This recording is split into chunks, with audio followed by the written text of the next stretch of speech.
jejak digital tidak akan pernah hilang, Pak Prabowo. Maka statement Bapak yang hari ini mencoba mengklarifikasi rasa-rasanya di publik sudah lewat, Pak. Pak Prabowo, saya punya program internet gratis untuk sekolahan, untuk UMKM. Tapi ada yang menarik, Pak. Di Pontianak pada tanggal 20 Januari Bapak menyampaikan bahwa orang yang menginginkan internet gratis itu, maaf ini Pak, otaknya lambat. Padahal biasanya mereka otaknya cemerlang gitu. Di sisi lain, ketika Bapak menyampaikan itu, cawapres Bapak bicara IoT, hilirisasi digital, dan banyak program yang sebenarnya berbau digital.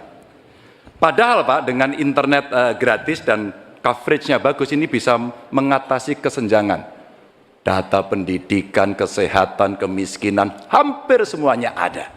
Nah, ini dari BPS juga sudah menyampaikan Pak, bahwa kondisi ketimpangan digital ini sangat tinggi di tempat kita. Pertanyaan saya kepada Pak Prabowo, setuju tidak Bapak untuk memperbaiki ketimpangan digital ini dan bagaimana caranya? Mungkin tidak lengkap yang Bapak dengar ucapan saya. Yang saya katakan adalah yang mana yang lebih penting, internet gratis atau makan gratis untuk orang yang sedang susah, untuk orang miskin, untuk orang kalangan bawah. Itu yang saya maksud. Kalau internet gratis, ya saya setuju, tapi jangan internet gratis lebih dipentingkan daripada makan gratis. Makan ini mutlak untuk rakyat kita. Mereka harus makan, anak-anak harus makan, orang miskin harus makan. Itu maksud saya. Kalau internet gratis bagus untuk ketimpangan digital dan sebagainya. Saya sependapat. Mungkin ada yang lapor ke Bapak kurang lengkap. Saya kira itu mungkin ya. Tapi saya tidak bermaksud bahwa internet gratis itu tidak penting. Tidak. Kalau dibandingkan dengan makan gratis bagi saya strategik mengatasi banyak masalah. Saya kira itu jawaban saya. Terima kasih. Masih ada waktu Bapak? Jejak digital tidak akan pernah hilang, Pak Prabowo. Maka statement Bapak yang hari ini mencoba mengklarifikasi rasa-rasanya di publik sudah lewat, Pak. Karena pertanyaan Bapak itu sangat clear dan membandingkan itu. Maka kalau kita berbicara bahwa orang yang pilih internet gratis otaknya maaf lambat, saya kira statement itu sangat sadis. Dan tentu saja apa yang mesti kita lakukan Pak, ada kurang lebih 12.000 desa yang masih blank spot. Padahal kita ingin mendigitalisasi banyak hal untuk memberikan fasilitas, ya pendidikan, ya kesehatan, ya. Dan dua kementerian ini yang kita siapkan hari ini untuk jadi contoh. Kenapa? Karena relatif datanya lengkap. Kalau kemudian kita ingin membuat negara ini maju jauh lebih cepat. Terima kasih. Bapak 1 menit dimulai saat Maaf berbicara. Pak Ganjar, saya tegaskan kembali. Dalam konteks internet gratis, kalau dibandingkan dengan makan gratis, mana yang lebih diprioritaskan? Maksud saya adalah makan gratis diprioritaskan. Bukan berarti internet gratis tidak penting. Sama sekali tidak. Saya apabila jadi presiden, saya akan bawa internet gratis ke seluruh desa di seluruh Indonesia. Jelas itu. Tapi makan gratis untuk anak-anak Indonesia dan ibu-ibu hamil itu strategik, itu utama bagi saya. Terima kasih. Pak Ganjar, ini pertanyaan saya terkait UKT yang mahal itu. Kampus memang seharusnya merdeka dan memerdekakan.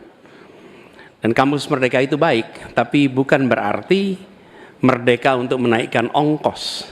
Bukan berarti menggunakan segala cara untuk bisa mendapatkan dana dari mahasiswanya.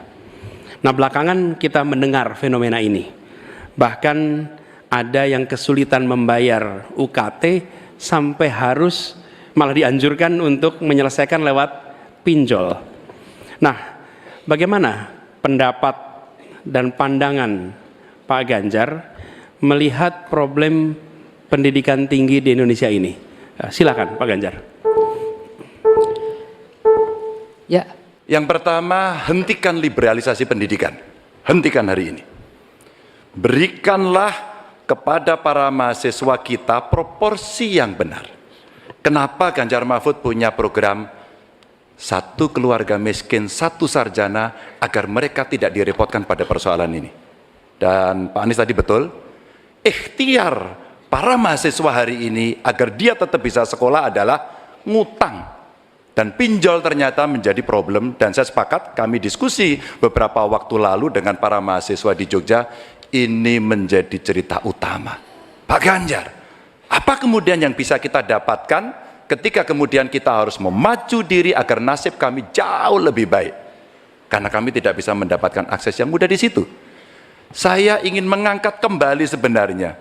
Dulu, era senior-senior saya, senior-senior kita saya kira, termasuk kakak saya sendiri, dia punya KMI kalau tidak salah waktu itu, Kredit Mahasiswa Indonesia. Dan kalau tidak salah kakak saya sampai hari ini ijazahnya tidak pernah diambil juga.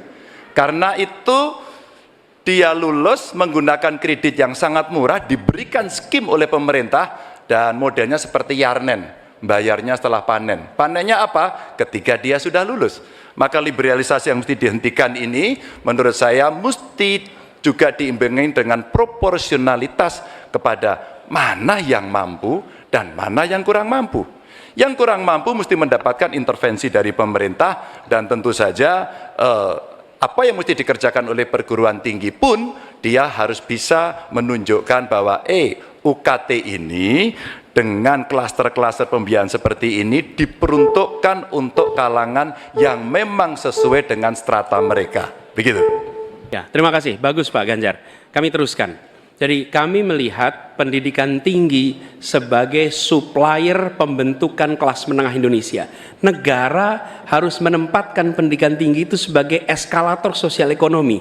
Jadi kalau cara pandangnya begitu, maka biaya pendidikan tinggi ada dua penyedianya. Satu orang tua, satu negara. Nah, unsur negara harus lebih besar. Negara ambil alih biaya itu, bukan justru malah dibebankan ke universitas. Supaya apa? Dosen, pimpinan universitas bekerja pada pendidikannya, pengajarannya, penelitiannya, pengabdian masyarakat. Biayanya negara yang masuk. Ini sebagai investasi. Nanti negara itu dapatnya pendapatan dari mana? Ketika mereka menjadi kelas menengah, mereka bekerja, mereka memberikan pajak bagi negara, tapi bukan pendapatan ketika mereka sedang sekolah. Jadi negara menciptakan universitas sebagai eskalator sosial ekonomi. Kalau kita ingin membangun dan basisnya adalah sumber daya manusia, saya kira tidak boleh diingkari bahwa betul pendidikan adalah investasi. Jangan dihitung-hitung sebagai sebuah kos. Maka kalau kemudian saya mau berbagi pengalaman di Jawa Tengah, kenapa saya cari keluarga miskin agar anaknya bisa sekolah langsung kerja.